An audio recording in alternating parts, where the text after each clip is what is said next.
Venezia ha rinnovato quest'anno il voto e il pellegrinaggio della città e dei veneziani alla Basilica della Madonna della Salute, la festa più amata, il momento culminante che abbina spiritualità ma anche tradizione e festa popolare, messa a pontificare questa mattina presieduta dal patriarca di Venezia Monsignor Francesco Moraglia, concelebrata da tutto il presbiterio della diocesi e dall'arciparca di Costantinopoli, che vi abbiamo trasmesso in diretta. Il patriarca Francesco, guardando all'esempio della Vergine Maria, ha ricordato come questa solennità ci interroghi per il presente. Ieri sera c'erano più di 1000 giovani e si sono confrontati con un tema che è quello proprio di dare un senso alla vita, al di là del fatto che la vita sia un'esistenza biologica. La Basilica della Salute, casa di tutti i veneziani. La Serenissima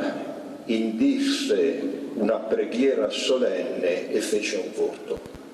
Il voto è questa magnifica basilica, è la nostra casa di famiglia.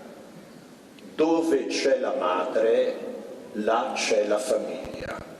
La donna ha una funzione particolare nel momento dell'accoglienza.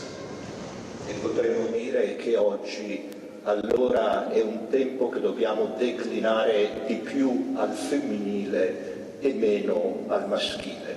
Presenti alla celebrazione le autorità cittadine, questore, prefetto, comandante della polizia locale, con il sindaco Brugnaro impegnato a Torino alla riunione dei sindaci, è stato l'assessore Simone Venturini a rappresentare la città.